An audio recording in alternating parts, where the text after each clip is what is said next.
En este vídeo vamos a explicar las dos etapas del arte español durante todo el siglo XX.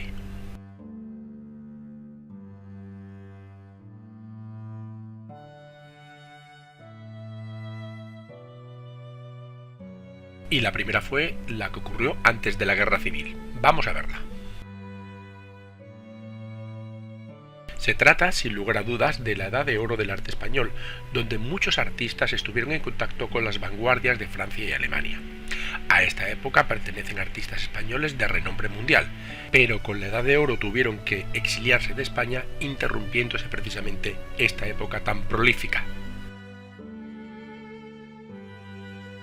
Pero entremos en materia. La arquitectura es de tipo funcionalista y racionalista, donde predomina lógicamente la función sobre el ornamento. Los padres del funcionalismo fueron el arquitecto suizo Le Corbusier y el alemán Mies van der Rohe. Esta vanguardia entró en España a partir de los años 30 y sus principales precursores fueron Eduardo Torroja, especialista en construcción de hormigón, y Josep Lluís Sert.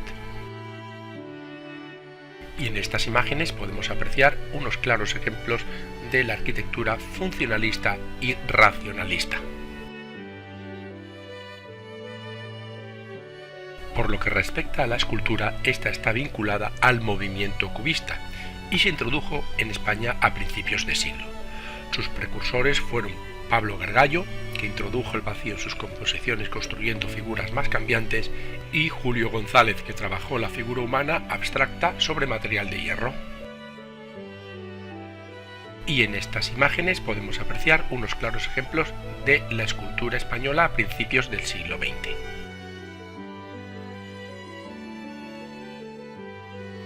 La pintura se caracteriza por su innovación y por la aceptación de nuevas corrientes vanguardistas de Europa occidental. Es la época dorada de la pintura española. Se introdujo en España a principios del siglo XX y sus exponentes pues hay muchos, como por ejemplo los vanguardistas Pablo Picasso, Salvador Dalí y Joan Miró, en el cubismo Juan Gris y María Blanchard, en el expresionismo Gutiérrez Solana o en el surrealismo Benjamín Palencia.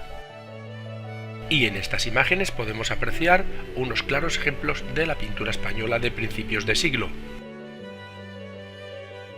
En literatura se dan dos generaciones muy importantes, la del 98 y la del 27.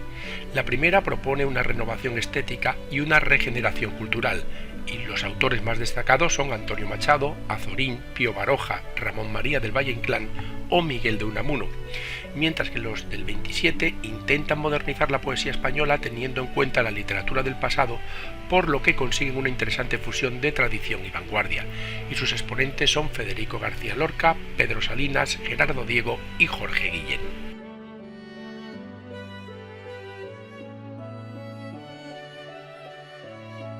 Y después del parón que supuso la Guerra Civil Española y la posguerra, vamos a hablar del arte a partir de los años 50. Después de los años 50 es cuando experimentó su boom y tuvo un crecimiento en todas las facetas: el cine, el baile, la coreografía, la moda, etc. Se produjo un retorno, aunque mínimo, de algunos artistas como Salvador Dalí, pero lo que sí que existió fue un surgimiento de artistas nuevos que evitaban la censura del régimen franquista. En arquitectura se produce un retorno al vanguardismo, reanudándose los principios funcionalistas, y los artistas más destacados son José Antonio Coderch, Miguel Fisac, y a partir de los 60 se recuperó la arquitectura clásica, por ejemplo Ricardo Bofill, la ecléctica Rafael Moneo o la tecnológica Santiago Calatrava. Y en estas imágenes podemos apreciar unos claros ejemplos de la arquitectura española a partir de los años 50.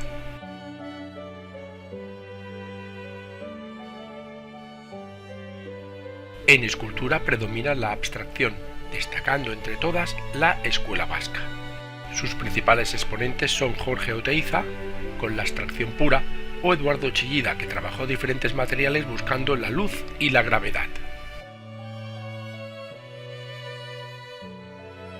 Y en estas imágenes podemos apreciar unos claros ejemplos de la arquitectura española.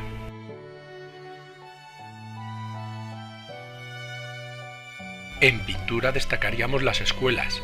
La primera sería la de Madrid, llamada El Paso, con Antonio Saura y Manolio Millares como máximos exponentes. Se trata de una pintura informalista con influencias del expresionismo abstracto. En Barcelona, Dau Alset, con Antoni Tàpies, Joan Pons y Modest Cuixart como los más destacados, y esta escuela evolucionó desde el informalismo hasta el surrealismo. En Valencia, Equipo Crónica, con Manolo Valdés, Rafael Solves o Juan Antonio Toledo. Aquí se trataba la pintura figurativa inspirada en el cómic, la fotografía y el cartel cercana al pop art, y otros ya individuales que no pertenecían a ninguna serían Antonio López con el hiperrealismo o Miguel Barceló con el postmodernismo. Precisamente Miguel Barceló es el artista más reconocido internacionalmente. Y en estas imágenes podemos apreciar unos claros ejemplos de la pintura de la época.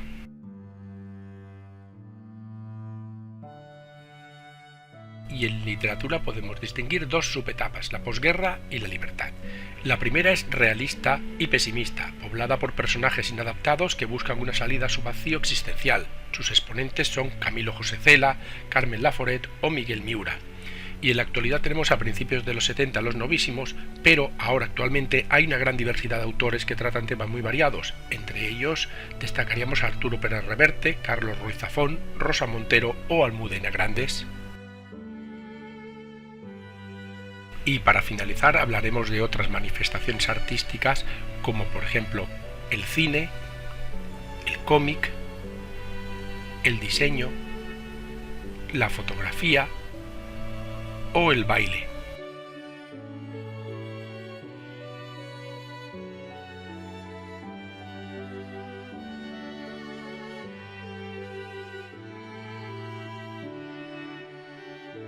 Y esto ha sido todo. Muchas gracias por escucharme y espero que te haya servido de ayuda. Para más información entra en youcam.com.